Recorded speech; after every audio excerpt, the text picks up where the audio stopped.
Sobat Kairos yang terkasih, firman Tuhan hari ini diambil dari 1 Yohanes pasal 1 ayat 2. Hidup itu telah dinyatakan dan kami telah melihatnya.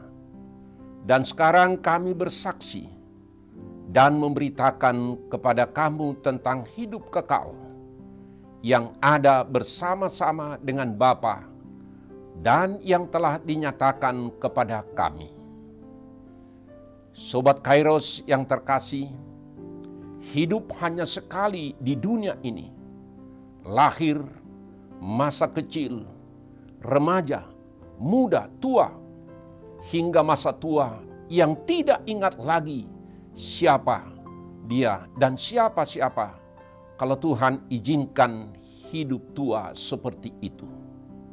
Di masa hidup kita itulah kita melihat, mendengar, merasakan, mengalami, dan mungkin menjadi bahagian cerita kehidupan yang diceritakan atau menceritakan yang indah, yang manis, pahit, susah, derita, dan lain-lain. Termasuk penjarahan kehidupan beriman. Percaya kepada Tuhan. Adakah kita sebagai orang beriman di tengah-tengah dunia yang penuh cerita yang tak kunjung habis dituliskan, dikabarkan, diwartakan melalui medsos, Instagram, WA, YouTube, TV, masa sekarang dengan like, share, klik dan subscribe hingga viral. Dalam renungan kita hari ini ada 3 hal. Pertama, saudara-saudara, hidup kita sehari-hari menjadi kesaksian bagi banyak orang. Saudara-saudara yang dikasihi Kristus, apa yang kita jalani, apa yang kita alami dan katakan, apa yang kita lakukan, yang kita buat, kita kerjakan, ini sebenarnya sudah menjadi kesaksian siapakah kita.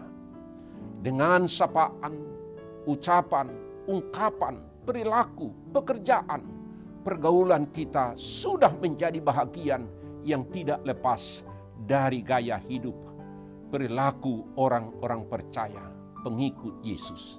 Jika kita hidup hanya sekali di dalam dunia ini, apakah kita sudah bersaksi? Apakah hidup kita menjadi kesaksian untuk Yesus Kristus kepada orang lain? Dan tentang kehidupan yang kekal, yang telah dipersiapkan Kristus melalui kematian dan kebangkitannya. Adakah kehidupan yang kekal, hidup kekal bersama-sama dengan Bapa di sorga kelak? Kita bisa bersaksi dengan berbagai bentuk dan cara melalui kehidupan kita sehari-hari dan pelayanan kasih. Tetapi kita perlu juga bersaksi dengan ungkapan dan perkataan siapakah Yesus Kristus. Kita bisa bersaksi tentang firman Tuhan yang kita dengar, yang kita percayai. Tetapi dapat pula bersaksi dengan membagikan pengalaman hidup kita bersama Kristus kepada orang-orang lain. Yang kedua, kesaksian hidup kita menjadi berkat bagi orang lain. Kita bersaksi, orang lain pun ikut menghayati, mengalami keindahan hidup bersekutu dengan Allah Bapa dan dengan anaknya Yesus Kristus selama hidup di dunia ini. Apa yang kita saksikan tidak harus peristiwa-peristiwa yang luar biasa. Pengalaman sederhana pun bersama dengan Tuhan, bila disaksikan dengan setia, bisa juga menjadi berkat bagi orang lain.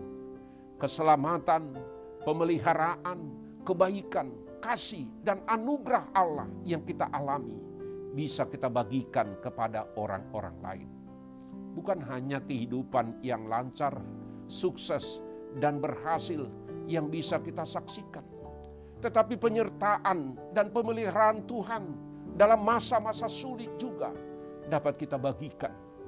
Pergumulan yang kita alami membuat kita sabar, tabah, dan tekun karena kita memiliki Tuhan Yesus dan Roh Kudus ada menuntun kita. Yang ketiga, bersaksilah dengan ketulusan hati, dengan kejujuran, dengan benar kesaksian yang kita sampaikan dengan ketulusan, jujur, dan benar. Bukan yang dibuat-buat ataupun dibesar-besarkan supaya hebat, supaya luar biasa, biar viral. Siapa kita? Sehingga bukan Tuhan menjadi subjek pemberitaan yang viral. Bukan isi kesaksian atau khotbah kita menjadi viral. Menjadi kesaksian dan pengkhotbah yang diagung-agungkan. Tujuan kita bersaksi bukanlah untuk memegahkan diri kita, bukan untuk kemuliaan kita, bukan untuk kebanggaan kita, melainkan untuk memuliakan Tuhan. Sehingga orang lain percaya Tuhan, sehingga kesaksian mendatangkan bermanfaat bagi banyak pihak. Dengan bersaksi, orang-orang lain percaya dan dapat saling menguatkan dan saling membangun, saling percaya dan sungguh-sungguh kepada Tuhan mereka percaya. Dengan adanya kesaksian orang-orang beriman, diharapkan agar orang-orang berdosa pun dapat berpaling dari jalannya yang sesat ke jalan yang benar. Dan mereka percaya kepada Tuhan. Akan ada sukacita di sorga karena satu orang berdosa yang bertobat seperti domba yang hilang. Dalam Lukas 15 ayat 7. Orang-orang bersaksi pun akan mengalami sukacita yang besar.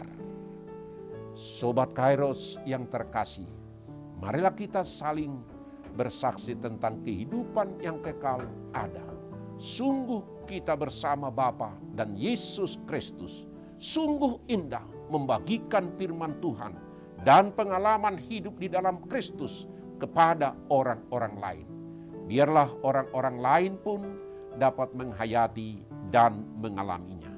Kita bersaksi, orang-orang lain dapat bersama-sama kita beroleh persekutuan dengan Bapa dan anaknya Yesus Kristus. Selamat beraktivitas Sobat Kairos yang terkasih. Tetap selalu menjaga kebersihan dan kesehatan dimanapun kita berada. Tuhan Yesus memberkati kita. Amin.